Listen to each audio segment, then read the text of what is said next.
Hello everyone, आपके इस YouTube channel में आपका स्वागत है। तो आज आप लोगों को क्लास 10वीं के अध्याय 10 यानी विज्ञान का अध्याय 10 में आज आप लोगों को प्रकाश परावर्तन तथा अपवर्तन के बारे में आज बताने वाले हैं। तो प्रकाश परावर्तन और अपवर्तन में आज आप लोगों को बताने वाले हैं कि किसी अवतल दर्पण द्वारा बीम की विभिन्न स्थिति के लिए बने प्रतिबिंब का स्थिति प्रकृति किरण आरेख के द्वारा आज आप लोगों को दिखाने वाले हैं। और ये क्लास 10वीं के विद्यार्थियों के लिए बहुत हेल्पफुल होने वाला है, तो इसलिए इस वीडियो पर बने रहिए।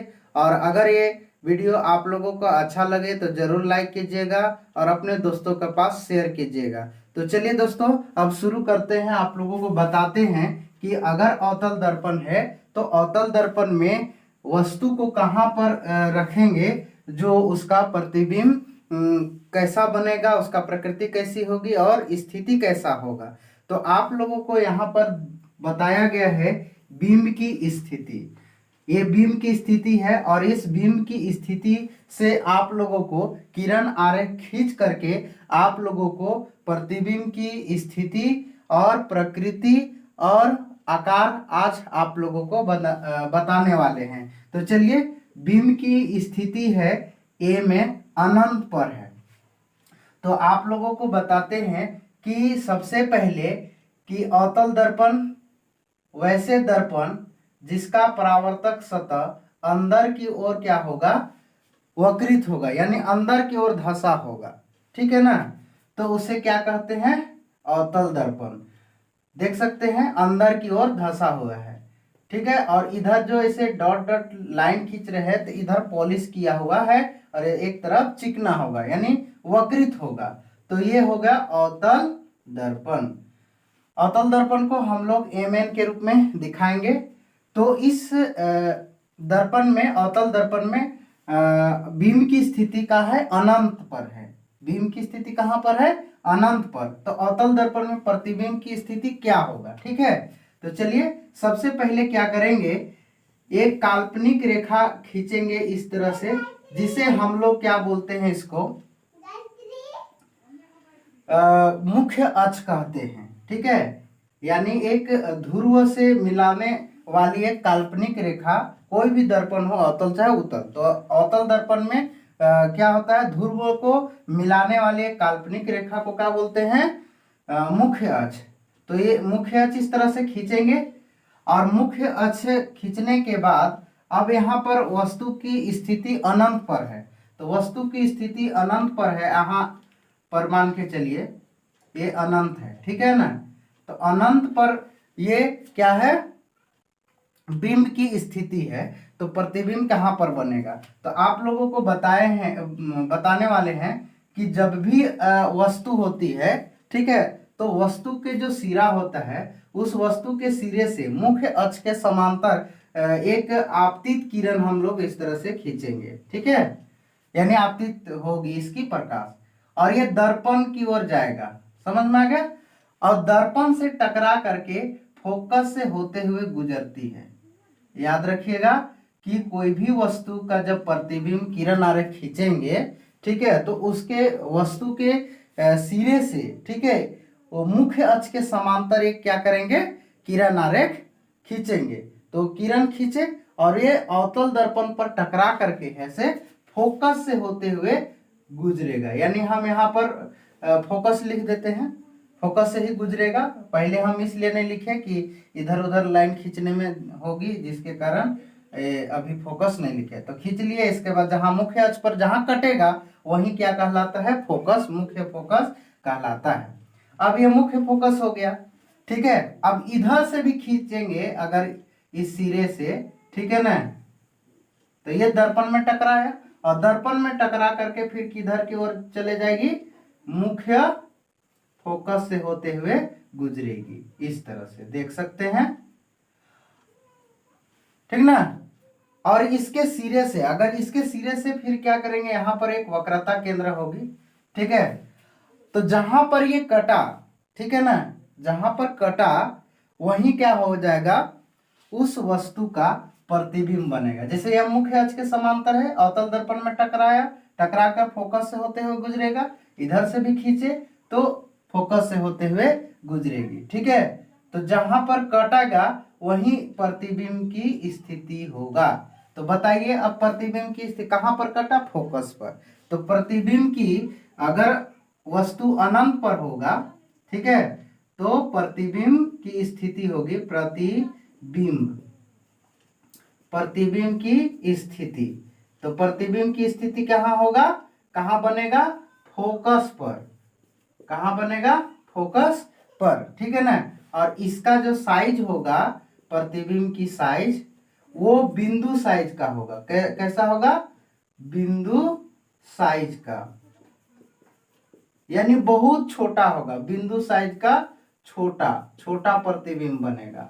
और हमेशा याद रखिएगा दोस्तों कि अवतल दर्पण में जब भी प्रतिबिंब बनता है वो वास्तविक एवं उल्टा बनता है। यानी प्रकृति इसका क्या होगा? प्रतिबिंब की प्रकृति जिसको बोलते हैं, तो प्रतिबिंब की प्रकृति वास्तविक एवं उल्टा।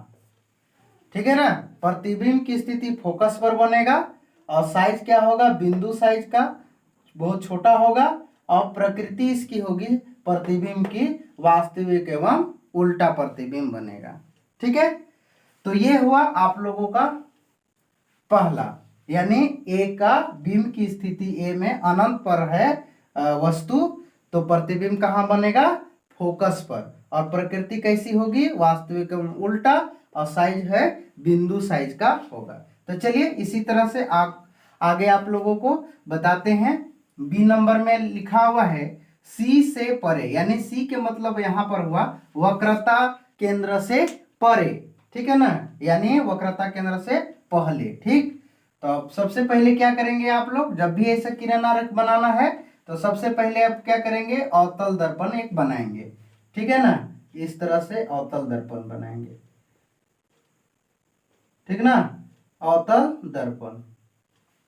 अवतल दर्पण बनाने के बाद आप एक क्या करेंगे? सबसे पहले एक ध्रुव से मिलाते हुए एक काल्पनिक रेखा खींचेंगे, जहां पर ये बीचों बीच में क्या होगी?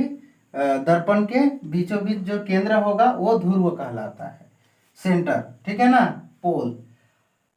तो ये मुख्य अक्ष हुआ। अब हम जानेंगे सी से परे, यानी बिंब की स्थिति कहां पर है? सी से परे।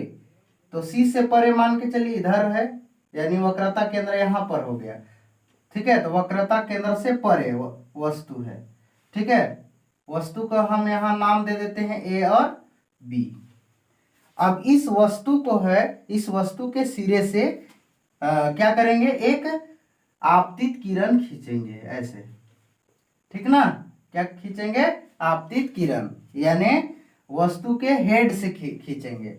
और हेड से खींचने के बाद अवतल दर्पण से किससे होकर गुजरेगी? मुख्य फोकस से, यानी मुख्य अक्ष के जिस बिंदु पर काटेगा, ठीक है ना, ये मिलेगा, वही क्या होगा? मुख्य फोकस होगा। तो यहाँ पर हम क्या कर देते हैं? फोकस लिख देते हैं। लिखने के बाद आप लोगों को इधर से भी बता सकते हैं कि जैसे मान के चलिए इसके सिरे से फिर हम प्रतिबिंब बनाना है, तो इसके सिरे से एक वक्रता केंद्र से होते हुए एक लाइन खींचेंगे। ठीक है ना, इसके सिरे से वक्रता केंद्र से खींचेंगे इस तरह से। ठीक है ना। अब जहां पर कटा, ठीक है ना, जो मुख्य अक्ष के समांतर ऐसे आए और परावर्तित होकर के फोकस से होकर गुजरेगा, वो किरण को जहां पर काटेगी, यानी इसके सिरे से वक्रता केंद्र से होते हुए किरण खींचेंगे। तो किरण खींचने के बाद जहां पर कटेगा, यानी प्रतिच्छेद करेगा, वही क्या होगा? वस्तु के प्रतिबिंब बनेगा। तो देखिए यहां पर कटा, ठीक है ना, यहां पर वस्तु को नाम क्या दे देते हैं? ए डैश बी डैश। ठीक है, तो इसका क्या हो गया? अब इस किरण आरेख से आप क्या समझे, क्या पता चला आप लोगों को? तो हम लोगों को ये पता चला कि प्रतिबिंब की स्थिति जो है, प्रतिबिंब की स्थिति क्या है? यानी वक्रता केंद्र और फोकस के बीच। ठीक है ना, वक्रता केंद्र और फोकस के बीच, ठीक है ना। वक्रता केंद्र और फोकस के बीच क्या होगा, प्रतिबिंब बनेगा, ठीक है ना। प्रतिबिंब की स्थिति क्या होगा, वक्रता केंद्र और फोकस के बीच, ठीक है। और साइज क्या होगा, साइज आप लोग जान सकते हैं, ठीक है। साइज है छोटा बनेगा, कैसा बनेगा, छोटा, ठीक है। यानी वस्तु की साइज से प्रतिबिंब की साइज क्या होगा, छोटा होगा। और प्रकृति क्या होगा इसका, प्रतिबिंब का प्रकृति वास्तविक एवं उल्टा। यानी हम लोग हमेशा जान सकते हैं कि अवतल दर्पण में जब भी प्रतिबिंब बनता है, ठीक है ना, वो उसका प्रकृति वास्तविक एवं उल्टा होता है, यानी उल्टा प्रतिबिंब बना है। तो इस तरह से आप किरण आरेख खींच सकते हैं। इसी तरह से और आप अब आगे बताते हैं अगला सी नंबर। यानी सी नंबर में क्या कह रहा है, वक्रता केंद्र पर, ठीक है ना। तो वक्रता केंद्र पर है तो उसको भी हम लोग क्या करेंगे, अभी किरण आरेख खींचेंगे, ठीक है ना। क्या करेंगे, किरण आरेख खींचेंगे। तो चलिए किरण आरेख खींच करके आप लोगों को बताते हैं। और आप भी अगर आप समझ गए हैं तो अब आप भी ऐसे इस वीडियो को देख करके आप समझ गए होंगे, तो आप भी किरण आरेख खींच सकते हैं अपने कॉपी पर। तो चलिए सी नंबर का आप लोगों को बताते हैं। अवतल दर्पण पर कहां पर वस्तु रखेंगे, वक्रता केंद्र पर, ठीक है। तो सबसे पहले किरण आरेख खींचने के लिए क्या करेंगे, अवतल दर्पण बनाएंगे इस तरह से, ठीक। और एक यहाँ पर सेंटर होगा, वहां ध्रुव होगा। तो ध्रुव में एक क्या करेंगे, ध्रुव तक मिलाते हुए एक काल्पनिक रेखा खींचेंगे, जिसको हम लोग मुख्य अक्ष कहते हैं। और इस मुख्य अक्ष खींच लिए, खींचने के बाद क्या कह रहा है, वक्रता केंद्र पर। तो यहाँ पर वक्रता केंद्र है सी मान लीजिए। वक्रता केंद्र आप लोग जानते होंगे, वक्रता केंद्र वे होता है जो गोला, जो केंद्र होता है, जो गोलीय दर्पण जो जिस केंद्र से बना होता है वो क्या कहलाता है, वक्रता केंद्र। यानी जो दर्पण है से जिस गोले के केंद्र से बना होगा वो वक्रता केंद्र होगा।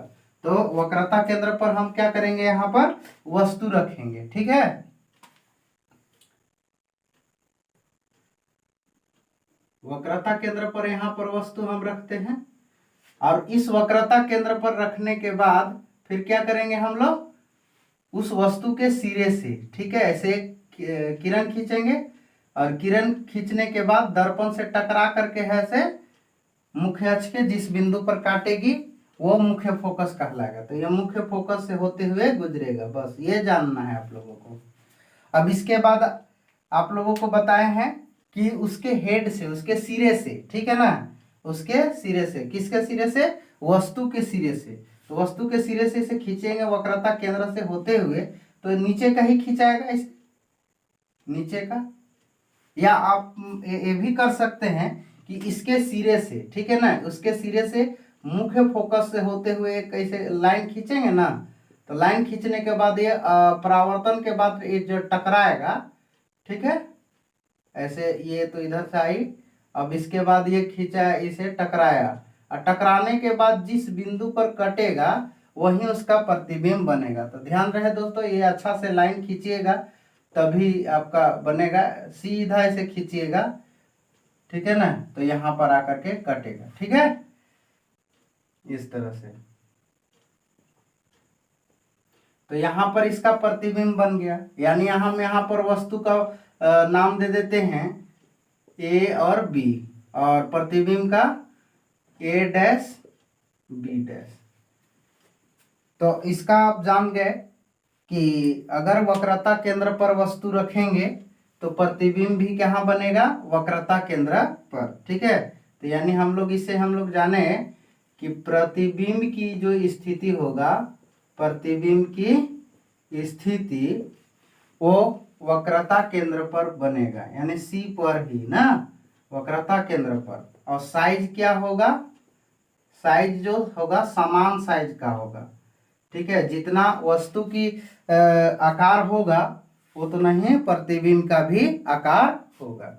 और प्रकृति क्या होगी, तो हम लोग जानते ही हैं कि अवतल दर्पण में हमेशा वास्तविक एवं उल्टा प्रतिबिंब बनता है। तो ये भी क्या होगा, वास्तविक एवं उल्टा, इस तरह से। ठीक है, तो आप लोग भी इसी तरह से डी और ई को आप लोग ऐसे बनाइएगा अपने कॉपी पर। ठीक है ना, फोकस पर है वस्तु और ई नंबर में है वक्रता केंद्र तथा फोकस के बीच है। तो आप इस तरह से किरण आरेख खींच करके हमें बताएंगे। ठीक है ना, चलिए आगे आप लोगों को बताते हैं एफ नंबर का। आप लोग डी और ई हल कीजिएगा। दर्पण के ध्रुव तथा फोकस के बीच में होगा तो इसका प्रतिबिंब कहाँ बनेगा। तो सबसे पहले क्या करेंगे, एक अवतल दर्पण बनाएंगे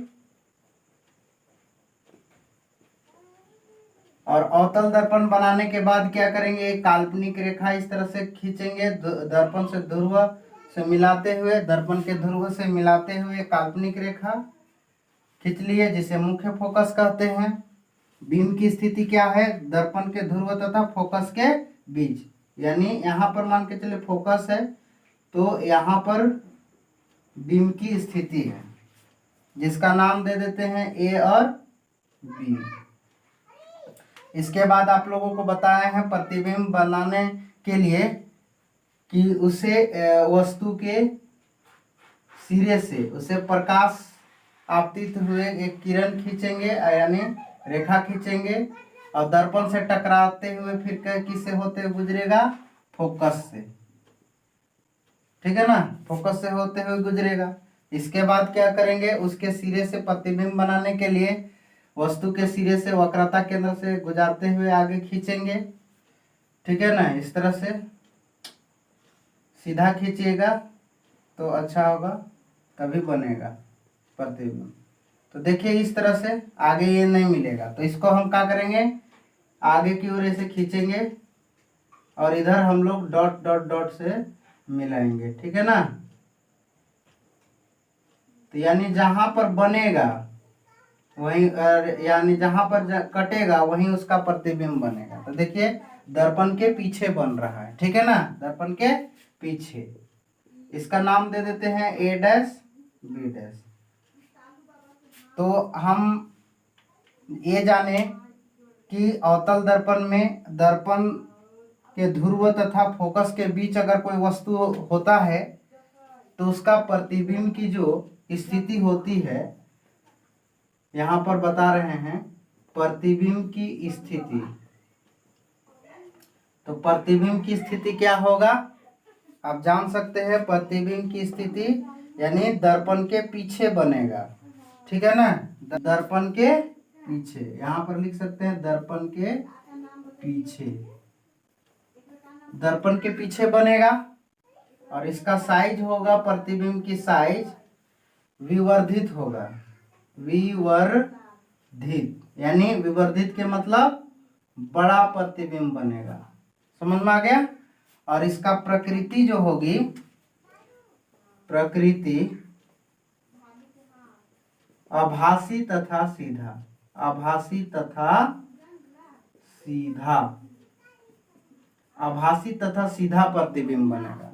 तो यही इसी पर हम केवल जान सकते हैं कि अवतल दर्पण में आभासी तथा जो सीधा प्रतिबिंब बनता है। तो दर्पण की जो बीम की जो स्थिति होती है इस अवतल दर्पण में, दर्पण के ध्रुव और फोकस के बीच, अगर दर्पण के ध्रुव और फोकस के बीच होगा तो वो दर्पण के पीछे बनेगा और आभासी और सीधा प्रतिबिंब इसी केवल बनता है। नहीं तो हम लोग जान सकते हैं कि अवतल दर्पण में हमेशा वास्तविक एवं उल्टा प्रतिबिंब बनता है, लेकिन दर्पण के ध्रुव और फोकस के बीच अगर वस्तु की स्थिति रहती है तो प्रतिबिंब जो होगा वो आभासी तथा सीधा बनेगा। ठीक है ना, और दर्पण के पीछे।